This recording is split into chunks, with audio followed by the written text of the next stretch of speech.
आपके यहाँ बहुत सारी चीजें बाकी क्रिएट होनी चाहिए थी, सब नहीं है, चरमरा गया सारा का सारा। हर प्रदेश में आपके तरफ भी हो गया, बाकी जगह भी हो गया।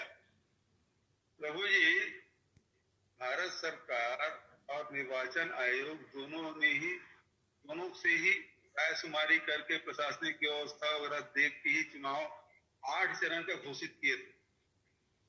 और जहां तमिलनाडु केरल में 1 चरण में हो गया, आप आसाम को 3 चरण में किए और बंगाल 8 चरण में किए। तो क्या निर्वाचन आयोग इस मामले में सलाह नहीं लिए थे कि क्या भारत में सेकंड स्ट्रेन आ सकता है और उस हिसाब से हमको चुनाव की तिथि घोषणा करना चाहिए?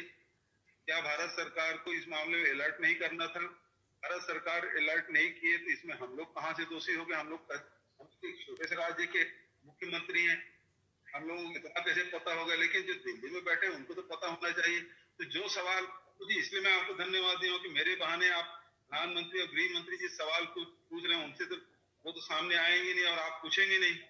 नौमंत्री होगा ना, सामने आएंगे बघेल जी, मैं आपको एश्योर करता हूं सामने आप मेरे हिसाब से मत रखें, जब मौका मिलेगा मैं पूछूंगा।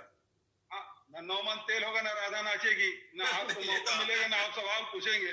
लेकिन बघेल साहब, एक बात मैं आपकी बात, 12 मीटिंग हुई प्रधानमंत्री से, लगभग 12 मीटिंग के अंदर आप लोगों ने कभी उनसे सवाल पूछा कि एंटीसिपेट किया, अलर्ट किया? आप बार बार कह रहे हैं कि सेंट्रल मॉनिटरों को अलर्ट करना चाहिए कि उनके साथ इंटरनेशनल इंफॉर्मेशन आती है, सब बाकी सोर्सें आती है, तो अलर्ट नहीं किया। ये बात मैं मानता हूँ कि अलर्ट नहीं किया, नहीं उनको भी पता नहीं हुआ, बाकी जैसे इंग्लैंड में हुआ, अमेरिका में हुआ, उनके यहाँ भी दोबारा 2-3 बार, अभी तक यूरोप में अभी तक।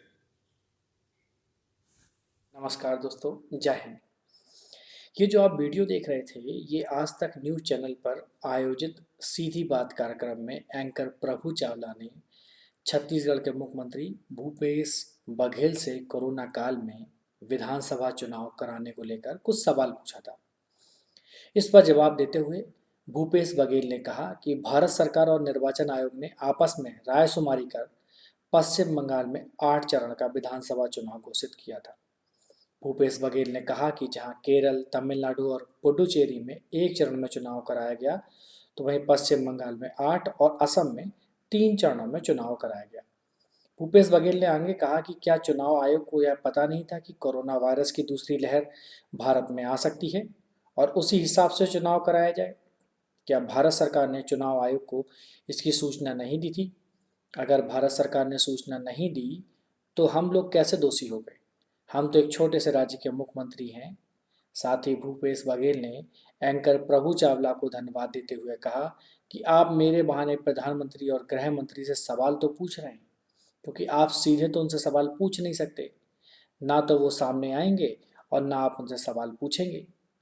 भूपेश बघेल के इतना कहते ही एंकर प्रभु चावला कहने लगे कि जब वो सामने आएंगे तो मैं उनसे सवाल जरूर पूछूंगा। इस पर भूपेश बघेल ने प्रधानमंत्री मोदी पर तंज कसते हुए कहा कि ना नौमन तेल होगा और ना राधा नाचेगी, ना आपको सवाल पूछने का मौका मिलेगा और ना आप उनसे सवाल पूछ पाएंगे।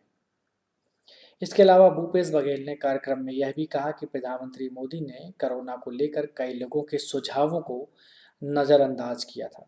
तो दोस्तों, उम्मीद करता हूँ कि ये वीडियो आपको बहुत इंटरेस्टिंग लगा होगा और जानकारी बहुत अच्छी लगी होगी। चैनल को लाइक करना, सब्सक्राइब करना मत भूलें और इस प्रकार की इंटरेस्टिंग खबरें देखते रहें। नमस्कार, जय हिंद।